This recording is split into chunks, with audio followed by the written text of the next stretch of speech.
وہ بڑا مشہور واقعہ تھا کہ جنرل ضیاء کے بال جب نائی کاٹنے آتا تھا تو وہ کہتا تھا یہ الیکشن کب کرائیں گے، تو اس کو ایک دن ایجنسیوں نے اٹھا لیا، انہوں نے کہا یہ تم بار بار کیوں پوچھتے ہو؟ اس نے کہا جی جب میں جنرل صاحب سے پوچھتا ہوں ان کے بال کھڑے ہو جاتے ہیں، الیکشن کے نام پہ کاٹنے میں آسانی ہو جاتی ہے۔ اس حکومت کا بھی اس وقت الیکشنوں سے یہی حال بنا ہوا ہے کہ جب آپ ان سے پوچھتے ہیں الیکشن کا نام لیں، ان کے بال کھڑے ہو جاتے ہیں، چہرے پہ پسینہ آ جاتا ہے، کپ کپی چھا جاتی ہے۔ بھئی اگر اتنا الیکشنوں سے ڈر ہے تو جا کے کوئی اور کام کر لیں۔ حکومت جمہوریت تو الیکشنوں پہ بنیاد رکھی ہے، اگر آپ نے الیکشن نہیں کروانے تو جا کے کوئی چنے کی ریڑھی لگا لیں، کوئی دال چاول بیچیں، آپ حکومت میں تو نہیں کر سکتے۔ ہم نے فیصلہ کیا ہے ایک اور ریفرنس چیف الیکشن کمشنر کے خلاف بھیجا جا رہا ہے۔ اس کے ساتھ ساتھ ہم عدالت میں جا رہے ہیں کہ چیف الیکشن کمشنر کو کام سے روکا جائے، اور جس طریقے سے موجودہ الیکشن کمیشن فنکشن کر رہا ہے اس کے اوپر عدالت جائزہ لے اور اپنا فیصلہ دے۔ دوسری طرف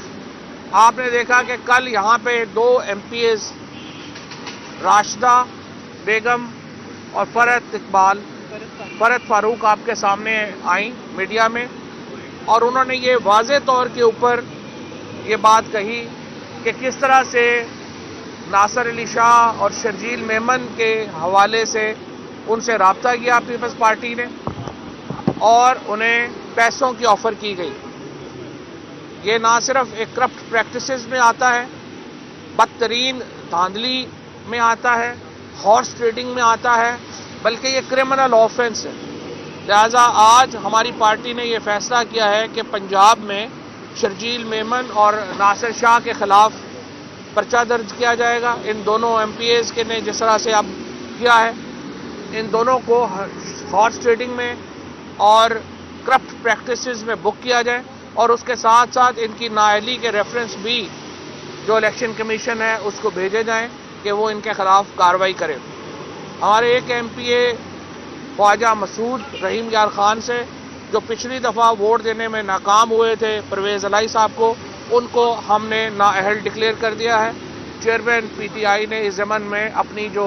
کارروائی ہے وہ مکمل کر لی ہے، نوٹسز مکمل کر کے انہیں ان کی نشست سے نااہل قرار دے دیا گیا ہے، اور الیکشن کمیشن کو اسپیکر کو کہہ دیا ہے کہ وہ ریفرنس بھیج دیں تاکہ ان کی نااہلی کا باقاعدہ نوٹیفیکیشن جاری کیا جا سکے۔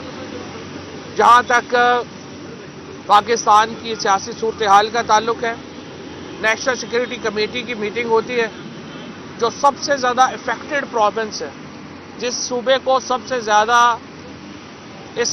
معاملے میں شریک ہے اور جس میں سب سے زیادہ نقصان اٹھایا ہے، وہ خیبر پختونخوا کا صوبہ ہے، لیکن نیشنل سیکورٹی کمیٹی میٹنگ میں خیبر پختونخوا کے وزیر اعلیٰ کو نہیں بلایا گیا۔ اس سے آپ اندازہ لگا سکتے ہیں کہ یہ میٹنگ کتنی سنجیدہ ہے۔ ہم یہ سمجھتے ہیں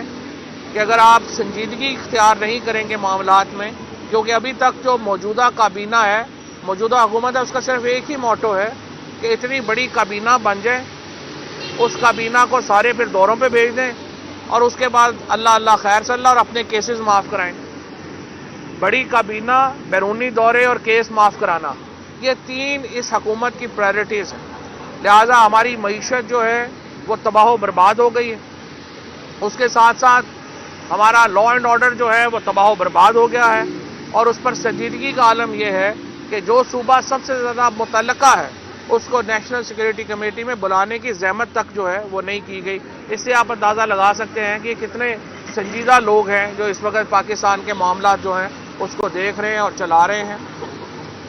ہم نے اس ہفتے انشاءاللہ پاکستان کی معیشت کے اوپر وائٹ پیپر منگل کو جاری ہوگا، پاکستان کی ہیومن رائٹس کے اوپر وائٹ پیپر جمعرات کو، اور رول آف لاء کے اوپر انشاءاللہ جمعرات کو یہ پاکستان تحریک انصاف کے پیپرز جو ہیں وہ جاری ہو رہے ہیں،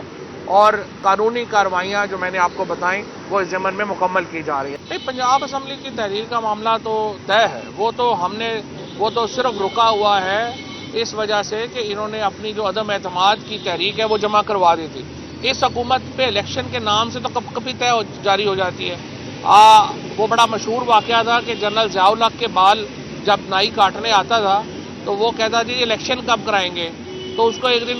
ایجنسیوں نے اٹھا لیا، انہوں نے کہا یہ تم بار بار کیوں پوچھتے ہو؟ اس نے کہا جی جب میں جنرل صاحب سے پوچھتا ہوں ان کے بال کھڑے ہو جاتے ہیں الیکشن کے نام پہ کاٹنے میں آسانی ہو جاتی ہے۔ اس حکومت کا بھی اس وقت الیکشنوں سے یہی حال بنا ہوا ہے کہ جب آپ ان سے پوچھتے ہیں الیکشن کا نام لیں ان کے بال کھڑے ہو جاتے ہیں، چہرے پہ پسینہ آ جاتا ہے، کپ کپی چھا جاتی ہے۔ بھئی اگر اتنا الیکشنوں سے ڈر ہے تو جا کے کوئی اور کام کر لے۔